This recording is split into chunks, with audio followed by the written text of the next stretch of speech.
Hi, everyone out in the ethers. Welcome to this new era, this channel, New Era, where we still learn every single day. My name is Emma. I want to just start by saying I will be doing at the end of this year readings.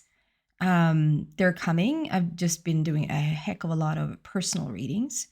So today I'm gonna do yet another little different video here. I was feeling inspired to just post something, and I I want to come from a very humorous place, from a very self-aware place, and to not judge because I'm doing a lot of the things that I'm gonna sort of hold someone else accountable for.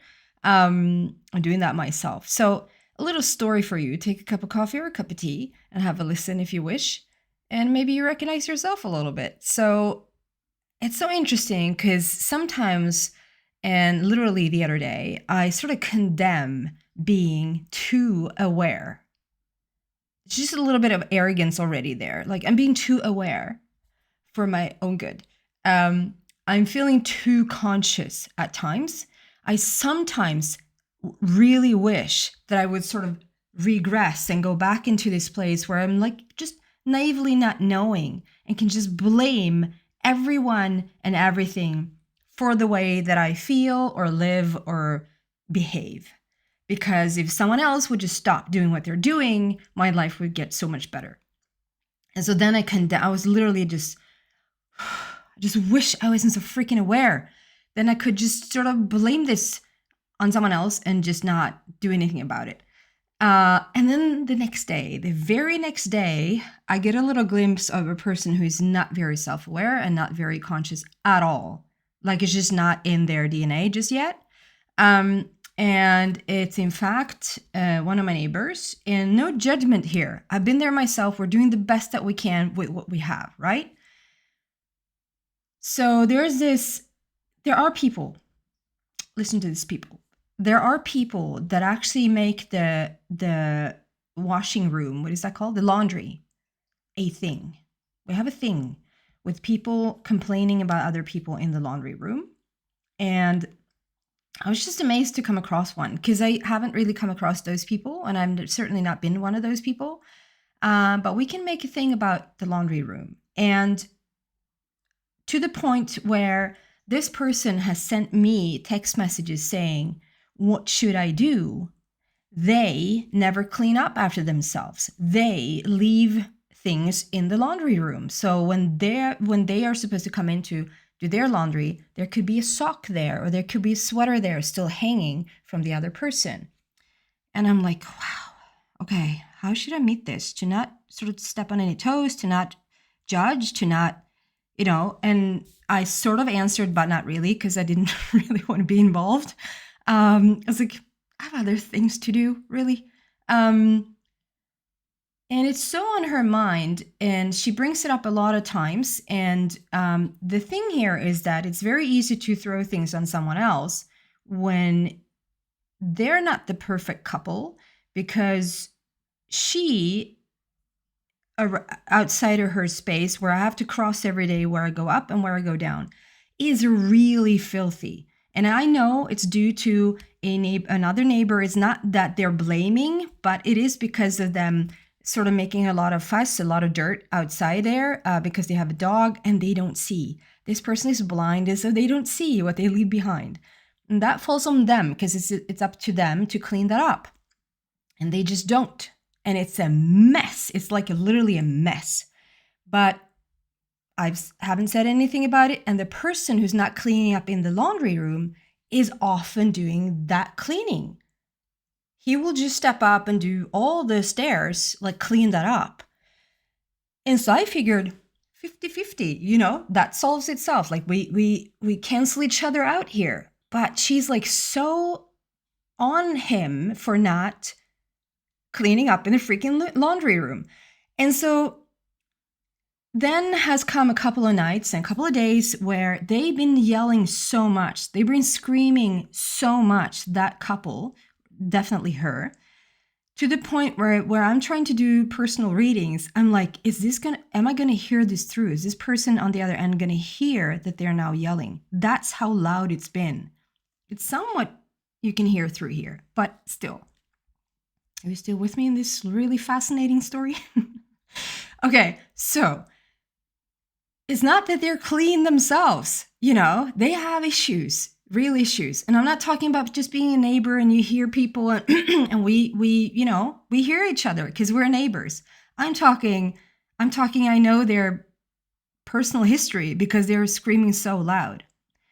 And I've been on the brink of letting them know because this is something that I work on. How much do I tolerate before have the actual right to say, this is not okay?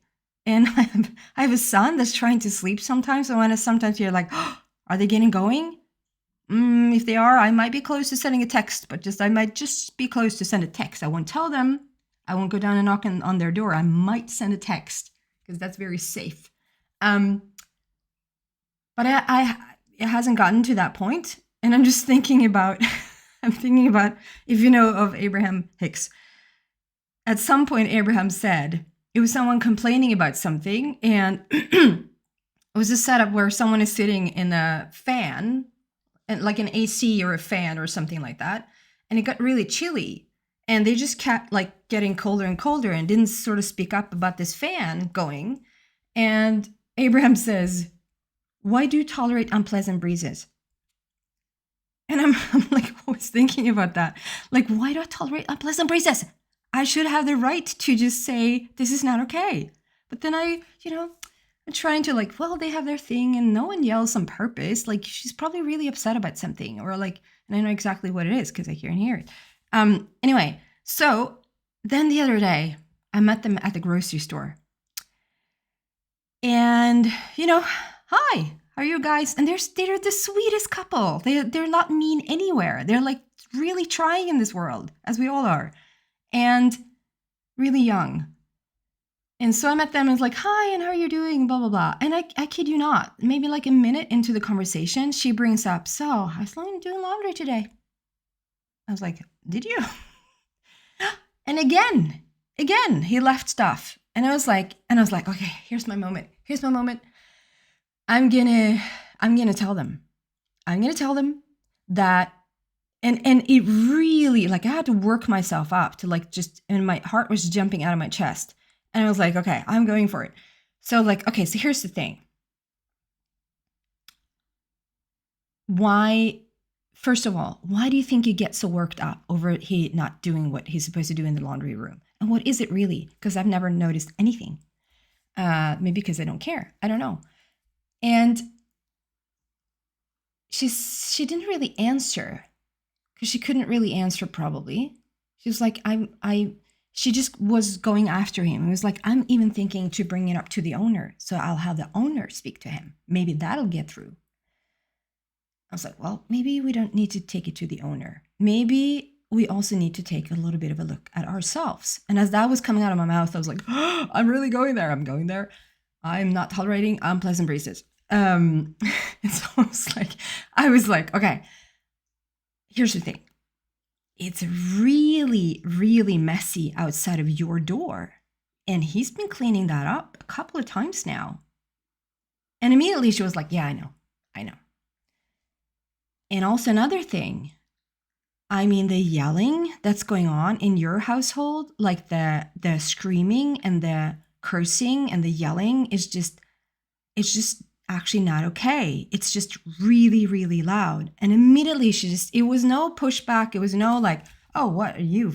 Do you eavesdrop? Or it was like, yeah, I know. I've been so depressed. But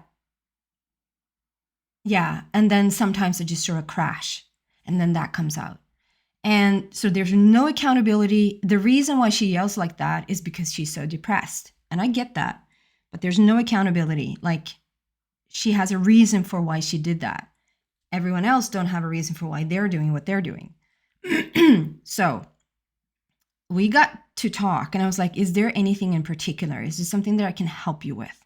Is there, no, I'm on medication and I have just upped the medication. I was like, oh, okay.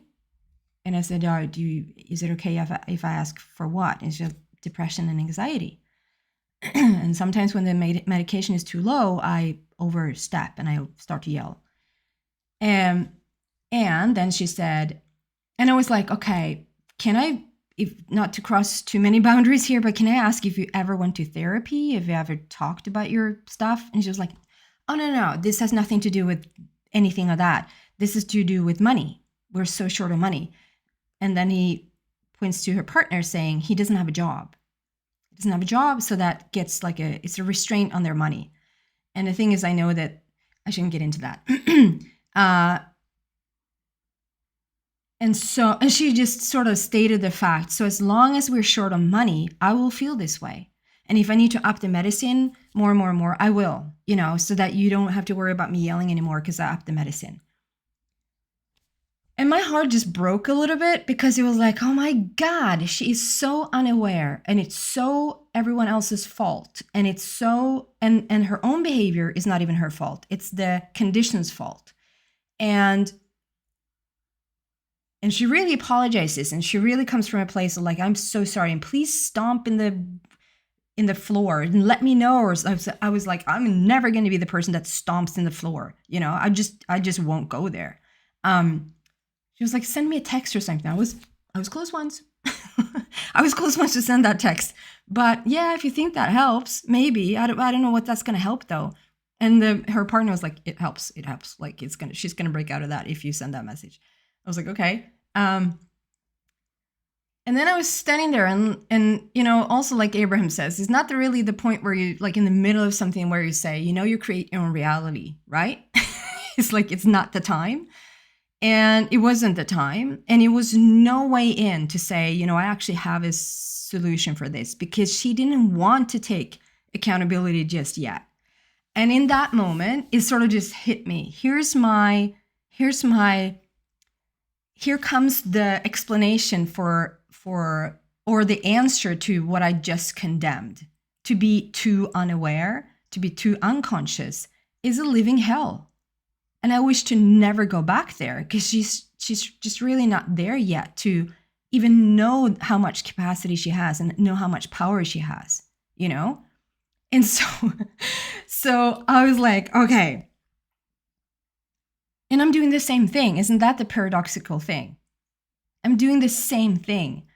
She's using money, or she's using her depression, or she's using whatever to blame so that she has the right to behave, so that she has the right to not feel happy. And I, paradoxically, am using the awareness to not in that moment feel happy. Like if I was just not so aware and so conscious, I could be like naively not be caring about this. And so I use in that moment the awareness to not feel happy. Instead of saying, oh my God, I'm so freaking aware, I even have the solution to this. Because in that moment, it's just a little bit hard to take responsibility or accountability.